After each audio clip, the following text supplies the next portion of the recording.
et avons pris l'engagement de faire entendre leur alerte dans l'enceinte de l'Assemblée métropolitaine, ce que je me permets de faire ce matin.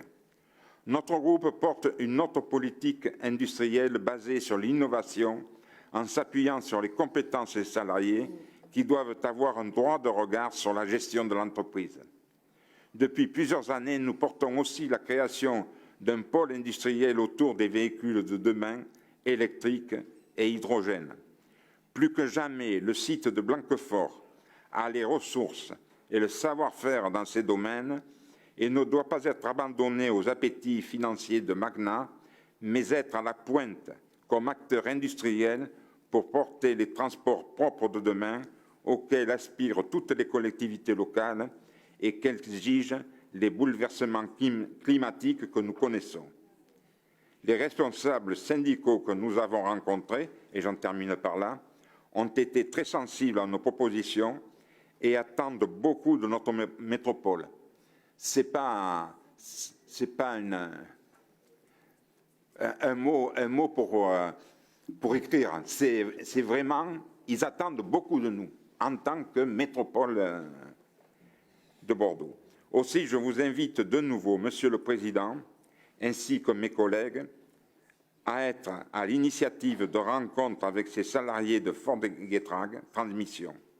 La rapidité de cette démarche de rencontre est d'autant plus importante quand on la rapproche du calendrier que subissent leurs voisins de FAI et que craignent les salariés de Getrag avec le départ de Ford.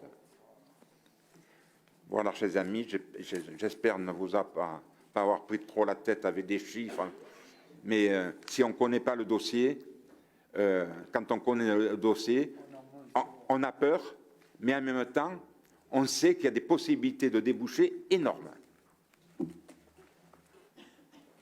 Merci. On va y revenir après. Peut-être Véronique Ferrat. Oui, merci Monsieur le Président. Merci d'avoir fait cette intervention. Et non, c'était pas trop technique parce que c'est tout bêtement réel. Et donc, c'est très important, effectivement, de connaître ce type de dossier. Moi, je suis pas là pour vous apporter particulièrement des bonnes nouvelles. Je commence à faire l'oiseau de mauvais augure. Quelques points par rapport à ce que vous avez pu dire.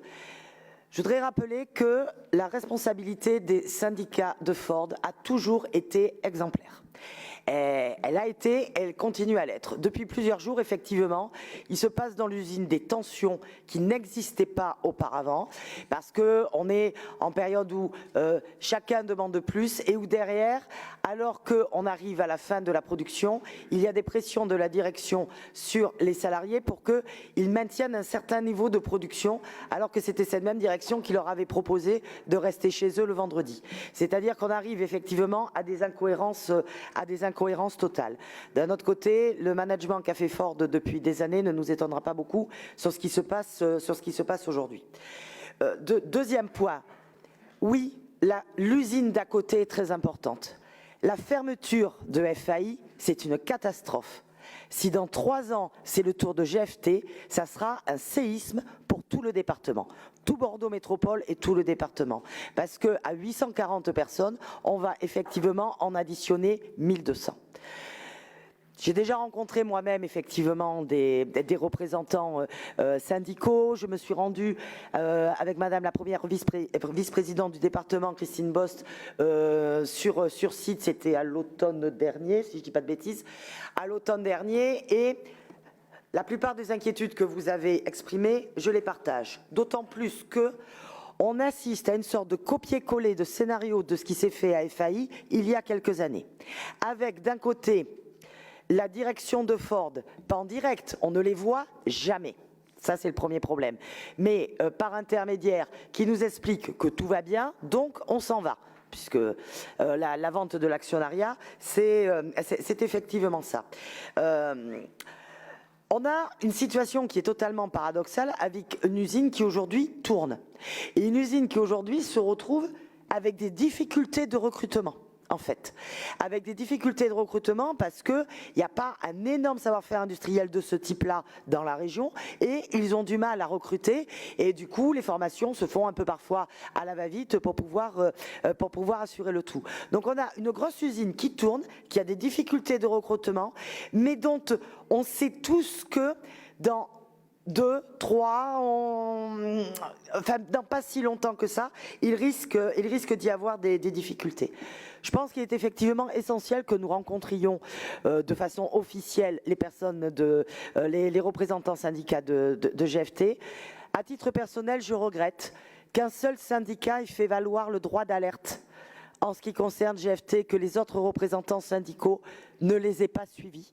Et je sais que les représentants syndicaux de FAI le regrettent également. Il y a une unité syndicale à FAI. Il faudrait d'abord qu'on commence par cette unité syndicale à GFT. Et qu'ils attendent beaucoup de Bordeaux Métropole, je le comprends, et c'est normal. À nous seuls, je ne vais pas dire qu'on sera impuissant parce que ça serait catastrophique, mais à nous seuls, on n'y pourra rien. C'est-à-dire qu'il faudrait arriver à remonter une unité institutionnelle autour de GFT, comme on l'a monté autour de FAI. Et là où je suis d'accord, c'est qu'il faudrait le faire très vite. Le faire très vite pour un troisième objectif là-dessus que je rajouterai. Il va bien falloir qu'on arrive à avoir la direction en direct, pas la direction du site avec laquelle on peut parler. Ce n'est pas du tout la direction du site qui est en cause, mais la direction en direct du groupe, pour pas qu'on se retrouve avec des annonces qu'on apprendrait finalement 48 heures avant leur réalisation. Et ça va être quelque chose qui va être relativement difficile. Mais parallèlement aux négociations que l'on peut avoir à l'heure actuelle en tant qu'institution avec FAI sur la question du protocole d'accord, je pense que l'on peut parfaitement travailler sur la direction de GFT de l'autre côté.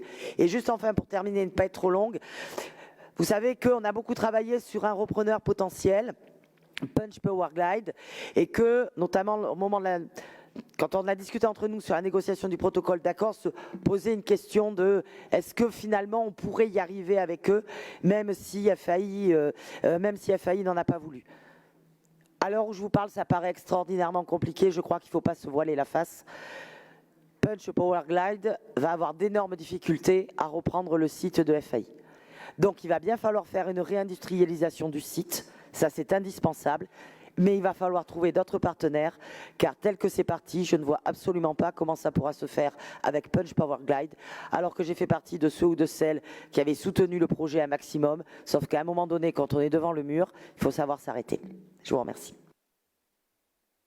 Merci. Alain Cazabonne a demandé la parole. Oui, merci Max. Merci d'avoir relancé ce dossier avec des possibilités d'espérance d'autres activités. Et j'en profite pour répondre à Mme Ferreira qui l'autre jour avait eu un commentaire un peu agressif par rapport à mon propos. Je n'étais pas là pour faire des promesses sans lendemain, ce n'est pas mon genre. Je signalais simplement, et je tiens à le maintenir parce que, je l'ai déjà dit, on travaille aussi avec le ministère, de grands groupes industriels sont prêts à s'intéresser à la reprise de Ford pour une autre activité. C'est le cas d'Engie, la Lyonnaise, Air Liquide, etc. Il y en a d'autres qui s'associeraient à ça. Leur vrai problème, c'est la maîtrise du foncier. J'en ai parlé conseiller du ministère de l'économie. Je n'ai pas de réponse évidente, c'est sûr. J'en ai parlé au président de la région qui est prêt à s'engager là-dessus. Il faut qu'on les aide à acquérir le foncier. Et après, eux se chargent de la nouvelle activité, soit fabriquer de l'hydrogène par hydrolyse, avec des panneaux solaires comme énergie pour le fabriquer, soit fabriquent de moteurs à hydrogène. Ils sont prêts à prendre le risque de l'après, c'est pas demain, c'est peut-être dans 2 ans, mais on parle aussi de la nouvelle activité dans 2 ans. Ils nous demandent simplement ce qu'on puisse les aider à maîtriser le foncier. Voilà, je veux simplement rappeler ça. Il y a du personnel qualifié pour les fabriquer de moteurs, etc. Qu'on ne perde pas cette possibilité parce que les groupes industriels, eux, sont prêts à prendre le risque. Merci. Monsieur le maire de Bordeaux, Nicolas Florian. Oui, enfin là, c'est plutôt avec ma casquette de vice-président de l'AGLO.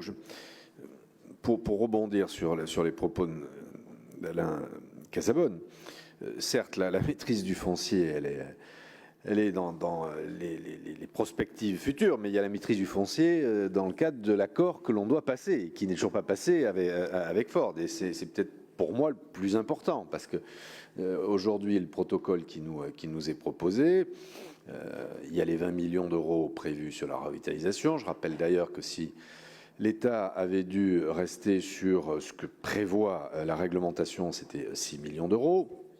Donc il y a ces 20 millions. Et puis surtout, les propositions de cession, de retour d'ailleurs à ce qui était notre patrimoine au moment où Ford est venu s'installer, et qui ne concernent pas, et c'est là-dessus où je dis que je rebondis sur les propos d'Alain, qui ne concernent pas que le bâtiment et l'usine elle-même. Il y a tout ce qui se fait autour. Et aujourd'hui, parmi le volontarisme que l'on déploie, c'est de pouvoir obtenir tout le foncier et pas simplement celui dédié à l'activité sur le bâtiment.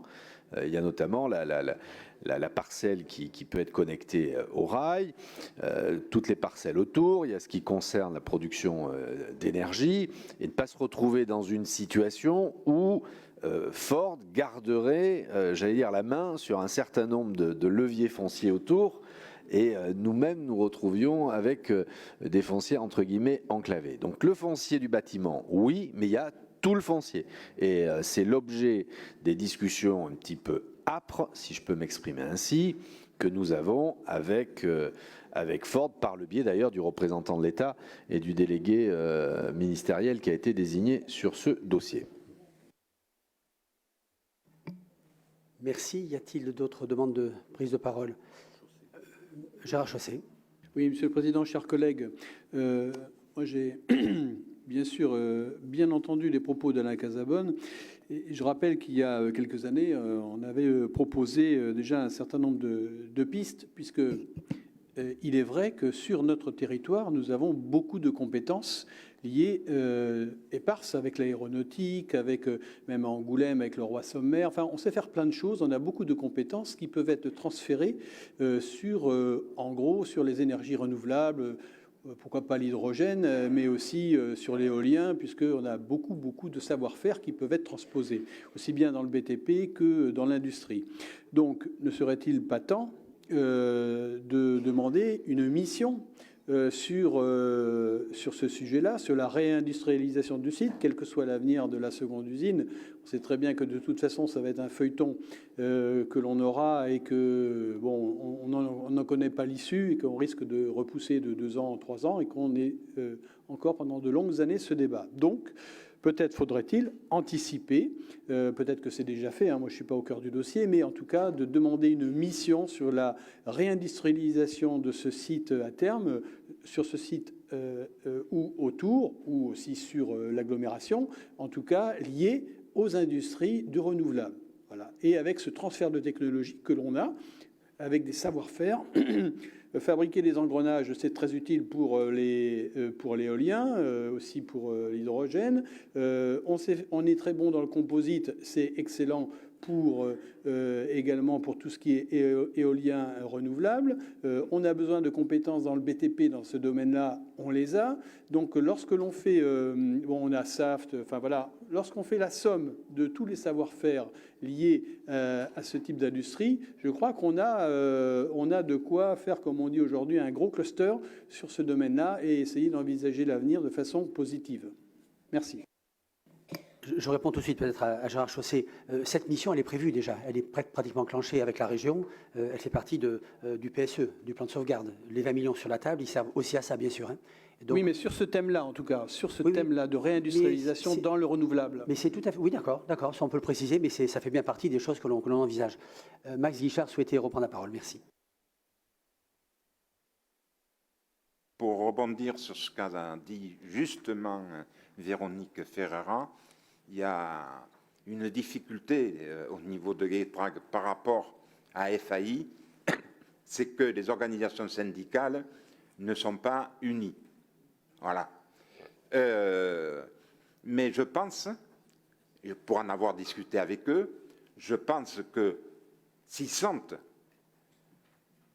par tel bout qu'il y ait intervention, initiative de notre Assemblée, y compris en appel des autres institutions, il va falloir qu'ils se bougent sur ce dossier, je pense que nous pouvons être le ferment de cette unité syndicale.